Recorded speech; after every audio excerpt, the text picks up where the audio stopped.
کوئی پلانڈ چیز نہیں تھی.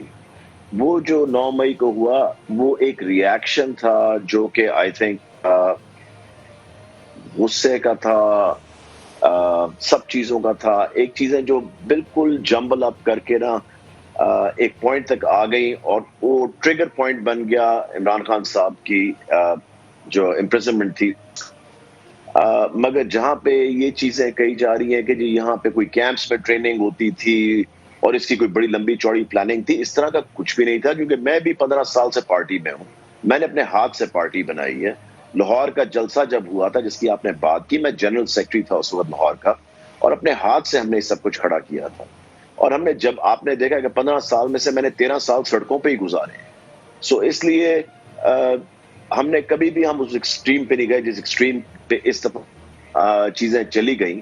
اور وہ ایکسٹریم تھی جس میں ہم لوگ وہ تھے, اور اس میں کافی لوگ تھے جو کہ کبھی بھی نہیں چاہتے تھے کہ بات اس جگہ تک پہنچے. ایٹ دی ندیم صاحب, بات جو ہونی ہے وہ ٹیبل پہ بیٹھ کے ہونی ہے. جب ٹیبل پہ مسئلہ حل ہونا ہے, کیونکہ سڑکوں پہ تو نہیں ہونا, اور ہم نے وہ دیکھ لیا تھا. 15 سال ہم یہ کرتے رہے, سڑکوں پہ مسئلہ حل نہیں ہوتا, بات ٹیبل پہ ہوتی ہے. اور بات انہی لوگوں سے ہونی تھی obviously جو اس ملک میں ہے. ہم نے کوئی امریکہ سے تو لوگ نہیں, اب بھی آفر دی جا رہی ہے, تو اس لیے ہمیں یہ پہلے کر لینا چاہیے تھا.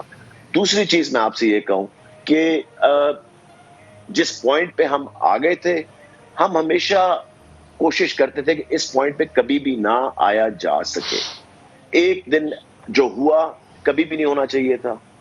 ایک ایکسٹریم سچویشن بن گئی جو کہ کوئی بھی نہیں چاہتا تھا. کون چاہتا ہے کہ اس اپنے ملک کو جلد دیکھے؟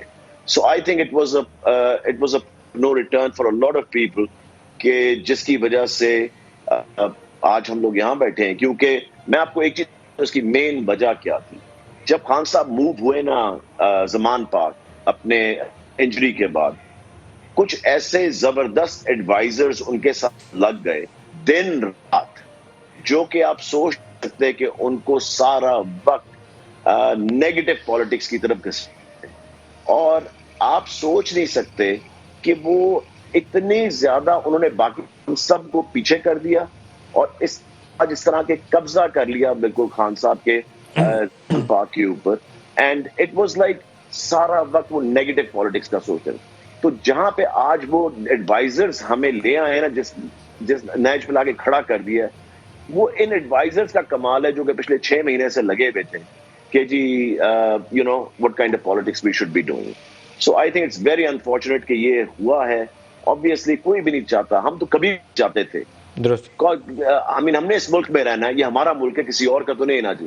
ہم تو سب کچھ چھوڑ کے آئے ہیں, ہر کشتی چلا کے آئے ہیں یہاں پہ, اور 15 سال سنسیرٹی کے ساتھ دیے ہیں اپنے ملک کو. سو اس لیے شعیب صاحب, پولیٹیکل ڈائلاگ بہت بڑی لڑائیوں کا حل نکال دیتا ہے. یہاں پہ ڈائلاگ کی ضرورت ہے. اب ہوگا کیسے آگے بڑھا جائے گا, اس کے اوپر روشنی ڈالیے. دیکھیں, میں سمجھتا ہوں کہ آپ کے ڈائریکٹ جواب میں آنے سے پہلے صرف آدھا منٹ میں 1-2 باتیں مکمل کر لوں, اس کو کلیریفائی کر لوں. جو انہوں نے بات کی خرم دستگیر صاحب نے, 25 مئی میں جو کچھ ہوا, جو پنجاب میں ہوا, صرف 500 وکیل ہمارے گرفتار ہوئے, جس کو میں نے سپریم کورٹ کے آرڈر سے ریلیز کرایا. چار دیواری کا جو تحفظ پامال ہوا, جو ریاستی دہشت گردی ہوئی, اس کا میں آپ کو بہت ڈیٹیل 25 مئی 2022 کی بات 2022 کی بات کر رہا ہوں. جو پنجاب میں جو کچھ ہوا, ہمارے پاس اس کی بہت ساری ڈیٹیل ہے. میں خود اس میں ہائی کورٹ بار کی طرف سے پٹیشنر بن کے گیا, اور ہم نے لوگوں کو ریلیز کرایا. جس طرح انہوں نے کیا, لوگوں کے گھروں میں گھس گئے. ناصرہ جاوید اقبال کی آپ نے پریس ریلیز, اس کی پریس اسٹیٹمنٹ بھی پڑھی ہوگی, بغیر کسی وارنٹ کے لوگوں کے گھروں میں گھس گئے, اور جس طرح چار دیواری کو پامال کیا, اس کی الگ بات ہے. 9 مئی کو جو رات کو ہوا, ہم سب 20 مرتبہ اس کی مذمت کر چکے ہیں. لیکن ایک واقعہ اور ہے جو یہ سارے دوست بھول جاتے ہیں.